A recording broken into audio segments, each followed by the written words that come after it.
Yogesh voice में आपका स्वागत है। आप सुन रहे हैं श्री रामचरितमानस का पंचम सोपान सुंदरकांड भाग 75। आइए सुनते हैं। शांत सनातन अपरे में परमाणु से परे निष्पाप मोक्ष रूप परम शांति देने वाले ब्रह्म शंभु और शेष जी से निरंतर सेवित वेदांत के द्वारा जानने योग्य सर्वव्यापक देवताओं में सबसे बड़े माया से मनुष्य रूप में दिखने वाले समस्त पापों को हरने वाले करुणा की खान रघुकुल में श्रेष्ठ तथा राजाओं के शिरोमणि राम कहलाने वाले जगदीश्वर की मैं वंदना करता हूँ। हे सर रघुनाथ जी, मैं सत्य कहता हूँ और आप सबके अंतर आत्मा ही है। सब जानते ही है कि मेरे हृदय में दूसरी कोई इच्छा नहीं है। हे रघुकुल श्रेष्ठ, मुझे अपनी निर्भरा भक्ति दीजिए और मेरे मन को काम आदि दोषों से रक्षित कीजिए। अतुल के बल के दाम सोने के पर्वत के समान कांति युक्त शरीर वाले दैत्य रूपी वन को ध्वंस करने के लिए अग्नि रूप ज्ञानियों में अग्रगण्य संपूर्ण गुणों के निदान वानरों के स्वामी श्री रघुनाथ जी के प्रिय भक्त पवन पुत्र श्री हनुमान जी को मैं प्रमाण करता हूँ। जाम्बान के सुंदर वचन सुनकर हनुमान जी के हृदय को बहुत ही भाए। वे बोले, हे भाई, तुम लोग दुख सहकर कंद मूल फल खाकर तब तक मेरी राह देखना जब तक मैं सीता जी को देखकर लौट ना आऊँ। काम अवश्य होगा क्योंकि मुझे बहुत ही हर्ष हो रहा है। यह कहकर और सबको मस्तक नवाकर तथा हृदय में श्री रघुनाथ जी का धारण करके हनुमान जी हर्षित होकर चले। समुद्र के तीर पर एक सुंदर पर्वत था।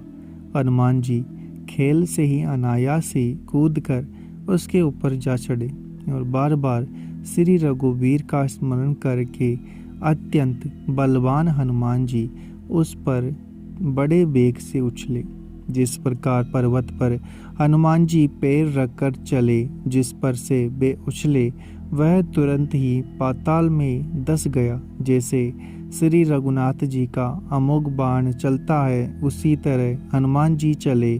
समुद्र उन्हें श्री रघुनाथ जी का दूत समझकर मेनाक पर्वत से कहा कि हे मेना, तो इनकी थकावट दूर करने वाला हो, अर्थात अपने ऊपर इन्हें विश्राम करने देना। हनुमान जी उसे हाथ से छू दिया, फिर प्रणाम करके कहा कि भाई श्री रामचंद्र जी का काम बिना मुझे विश्राम कहा। देवताओं ने पवन पुत्र हनुमान जी को जाते हुए देखा। उनकी विशेष बल बुद्धि को जानने के लिए परीक्षार्थ उन्होंने सुरसा नामक सर्पों की माता को भेजा। उसने आकर हनुमान जी से यह बात कही, आज देवताओं ने मुझे भोजन दिया है। यह वचन सुनकर पवन कुमार हनुमान जी ने कहा, श्री राम जी का कार्य करके मैं लौट आऊं और सीता जी की खबर प्रभु को सुना दूं, तब मैं आकर तुम्हारे मुंह में घुस जाऊंगा, तुम मुझे खा लेना। हे माता, मैं सत्य कहता हूँ, अभी मुझे जाने दो। जब किसी के भी उपाय उसने नहीं जाने दिया, तब हनुमान जी ने कहा, तो फिर मुझे खा ना ले। उसने योजन भर मुंह फैलाया। तब हनुमान जी ने अपने शरीर को उससे दूना बढ़ा लिया। उसने 16 योजन का मुख किया। हनुमान जी तुरंत ही 32 योजन हो गए। जैसे जैसे सुरसा मुख का विस्तार बढ़ाती है, हनुमान जी उसका दूना रूप दिखाते हैं। उसने 100 योजन मुख किया। तब हनुमान जी ने बहुत ही छोटा रूप धारण कर लिया और वे उसके मुख में घुसकर तुरंत बाहर निकल आए और उसे सिर नवाकर विदा मांगने लगे। उसने कहा, मैंने तुम्हारी बुद्धि बल का भेद पा लिया है, जिसके लिए देवताओं ने मुझे भेजा था। तुम श्री रामचंद्र जी का सब कार्य करोगे, क्योंकि तुम बल बुद्धि के भंडार हो। यह आशीर्वाद देकर वह चली गई। तब हनुमान जी हर्षित होकर चले। समुद्र में एक राक्षसी रहती थी। वही माया करके आकाश में उड़ते हुए पक्षियों को पकड़ लेती है। आकाश में जो जीव जंतु उड़ा करते थे। वह जल में उनकी परछाई देखकर उस परछाई को पकड़ लेती थी, जिससे वे उड़ नहीं सकते थे और जल में गिर पड़ते थे। इस प्रकार वह सदा आकाश में उड़ने वाले जीवों को खाया करती थी। उसने वही छल हनुमान जी से भी किया। हनुमान जी ने तुरंत ही उसका कपट पहचान लिया। पवन पुत्र धीर बुद्धि वीर श्री हनुमान जी उसकी मार कर समुद्र के पार गए। वहां जाकर उन्होंने वन की शोभा देखी। मधु के लोभ से बोरे गुजार कर रहे थे। अनेक प्रकार के वृक्ष फल फूल से शोभित है।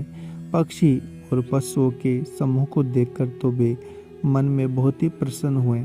सामने एक विशाल पर्वत देखकर हनुमान जी बेत्याग कर उस पर दौड़कर जा चढ़े। शिव जी कहते हैं कि हे उमा, इसमें बानर हनुमान की कुछ बड़ाई नहीं है। यह प्रभु का प्रताप है जो काल को भी खा जाता है। प्रभु पर चढ़कर पर्वत पर चढ़कर उन्होंने लंका देखी। बहुत ही बड़ा किला है, कुछ कहा नहीं जाता। यह अत्यंत ऊंचा है और उनके चारों ओर समुद्र है। सोने के परकोटे का परम प्रकाश हो रहा है। विचित्र मणियों से जड़ा हुआ सोने का परकोटा है। उनके अंदर बहुत से सुंदर सुंदर घर है। चौराहे, बाजार, सुंदर मार्ग और गलियां है। सुंदर नगर बहुत प्रकार से सजा हुआ है। हाथी, घोड़े, खच्चरों के समूह तथा पैदल और रथों के समूह को कौन गिन सकता है। अनेक रूपों के राक्षसों के दल है। उनकी अत्यंत बलवती सेना वर्णन करते नहीं बनती। वन, बाग, उपवन, बगीचे, फूलबाड़ी, तालाब, सूर्य और बावलियां सुशोभित है। मनुष्य, नाग, देवताओं, गंधर्वों की कन्याएं और अपने सौंदर्य से मुनियों के भी मनों को मोह लेती है। कहीं पर्वत के समान विशाल शरीर वाले बड़े ही बलवान पहलवान गरज रहे हैं। वे अनेकों अखाड़ों में बहुत प्रकार से भिड़ते और एक दूसरे को ललकारते हैं। भयंकर शरीर वाले करोड़ों योद्धा यत्न करके बड़ी सावधानी से नगर की चारों दिशाओं में सब ओर से रखवाली करते हैं। कहीं दुष्ट राक्षस भैंसों, मनुष्यों, गायों, गधों और बकरों को खा रहे हैं। तुलसीदास ने इनकी कथा इसलिए कुछ थोड़ी सी कही है कि वे निश्चय ही श्री रामचंद्र जी के बाण रूपी तीर्थ में शरीरों को त्याग कर परम गति पाएंगे। नगर के बहुसंख्यक रखवालों को देखकर हनुमान जी के मन में विचार आया कि अत्यंत छोटा रूप धरूं और रात के समय नगर में प्रवेश करूं। हनुमान जी मच्छर के समान छोटा सा रूप धारण कर नर रूप से लीला करने वाले भगवान श्री रामचंद्र जी का स्मरण करके लंका को चले। लंका के द्वार पर लंकिनी नाम की एक राक्षसी रहती थी। वह बोली, मेरा निरादर करके मुझसे बिना पूछे कहाँ चला जा रहा है? हे मूर्ख, तूने मेरा भेद नहीं जाना। जहाँ तक जितने चोर है वे सब मेरे आहार है। महाकपि हनुमान जी उसे एक घूसा मारा, जिससे वह खून की उल्टी करती हुई पृथ्वी पर लुढ़क गई। वह लंकिनी फिर अपने को संभाल कर उठी और डर के मारे हाथ जोड़कर विनती करने लगी। वह बोली, रावण को जब ब्रह्मा जी ने वर दिया था, तब चलते समय उन्होंने मुझे राक्षसों के विनाश की यह पहचान बता दी थी कि जब तू बंदर के मारने से व्याकुल हो जाए, तब तू राक्षसों का संहार हुआ जान लेना। हे तात, मेरे बड़े पुण्य हैं जो मैं श्री राम जी के दूत को अपने नेत्रों से देख पाई।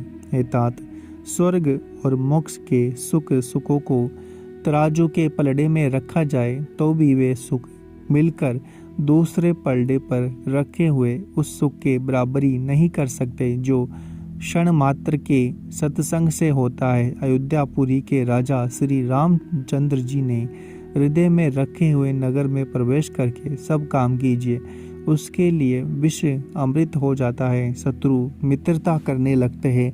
समुद्र गाय के खुर के बराबर हो जाता है। अग्नि में शिथिलता आ जाती है और श्री गरुड़ जी सुमेरु पर्वत के लिए रज के समान हो जाता है, जिसे श्री रामचंद्र जी ने एक बार कृपा करके देख लिया। तब हनुमान जी ने बहुत ही छोटा रूप धारण किया और भगवान का स्मरण करके नगर में प्रवेश किया।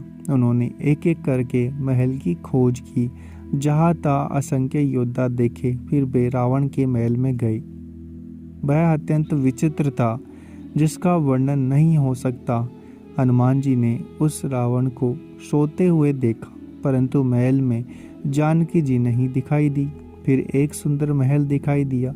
वहाँ उसमें भगवान का एक अलग मंदिर बना हुआ था। वह महल श्री राम जी के धनुष्वाण के चिन्हों से अंकित था।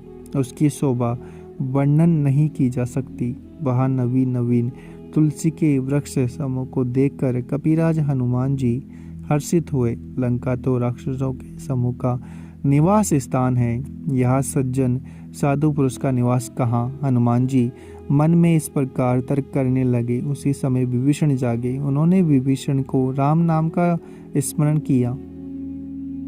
हनुमान जी ने उन्हें सज्जन जाना और हृदय में हर्षित हुए।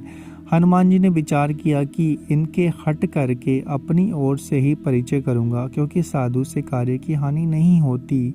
ब्राह्मण का रूप धारण करके हनुमान जी ने उन्हें वचन सुनाए। सुनते ही विभीषण उठकर वहां आए। प्रणाम करके कुशल पूछी और कहा कि हे ब्राह्मण देव, अपनी कथा समझाकर कहिए, क्या आप हरि भक्तों में से कोई है? क्योंकि आपको देखकर मेरे हृदय में अत्यंत प्रेम उमड़ रहा है। अथवा क्या आप दीनों से प्रेम करने वाले स्वयं श्री राम जी ही है, जो मुझे पड़वागी बनाने के लिए आए हैं? तब हनुमान जी ने श्री रामचंद्र जी की सारी कथा कहकर अपना नाम बताया। सुनते ही दोनों के शरीर पुलकित हो गए और श्री राम जी के गुण समूह का स्मरण करके दोनों के मन प्रेम और आनंद में मग्न हो गए। विभीषण जी ने कहा कि हे पवन पुत्र, मेरी रहनी सुनो। मैं वहाँ वैसे ही रहता हूँ जैसे दांतों के बीच में बेचारी जीव। हे तात, मुझे अनाथ जानकर सूर्य कुल के नाथ श्री रामचंद्र जी क्या कभी मुझ पर कृपा करेंगे? मेरा तामसी शरीर होने से साधन तो कुछ बनता नहीं और ना मन में श्री रामचंद्र जी के चरण कमलों में प्रेम है। परंतु हे हनुमान, अब मुझे विश्वास हो गया कि श्री राम जी मुझ पर कृपा है, क्योंकि हरि की कृपा के बिना संत नहीं मिलते। जब श्री रघुवीर ने कृपा की है, तभी तो आपने मुझे हट करके दर्शन दिए हैं। हनुमान जी ने कहा कि हे विभीषण जी, सुनिए, प्रभु की यही रीति है कि वे सेवक पर सदा ही प्रेम किया करते हैं। भला कहिए, मैं ही कौन बड़ा कुलीन जाति का चंचल वानर हूँ और सब प्रकार से नीच हूँ। प्रातःकाल जो हम लोगों का नाम ले लो तो उस दिन उसे भोजन ना मिले। हे सखा, सुनिए, मैं ऐसा अदम हूँ, पर श्री रामचंद्र जी ने तो मुझ पर भी कृपा ही की है। फिर भगवान के गुणों का स्मरण करके हनुमान जी के दोनों नेत्रों में प्रेम आश्रुओं का जल भराया। जो जानते हुए भी ऐसे स्वामी को बुलाकर विषयों के पीछे भटकते फिरते हैं, वे दुखी क्यों ना हो। इस प्रकार श्री राम जी के गुण समूह को कहते हुए उन्होंने अनिर्वचनीय परम शांति प्राप्त की। फिर विभीषण जी ने श्री जानकी जी जिस प्रकार वह लंका में रहती थी वह सब कथा कही। तब हनुमान जी ने कहा कि हे भाई सुनो, मैं जानकी माता को देखना चाहता हूँ। विभीषण जी ने माता के दर्शन की सब युक्तियाँ कह सुनाई। तब हनुमान जी विदा लेकर चले। फिर वही रूप धारण करके वहां गए जहां अशोक वन में सीता जी रहती थी। अगर आपको हमारा यह प्रयास पसंद आ रहा है तो चैनल को सब्सक्राइब करें, वीडियो को लाइक और शेयर करना ना भूलें।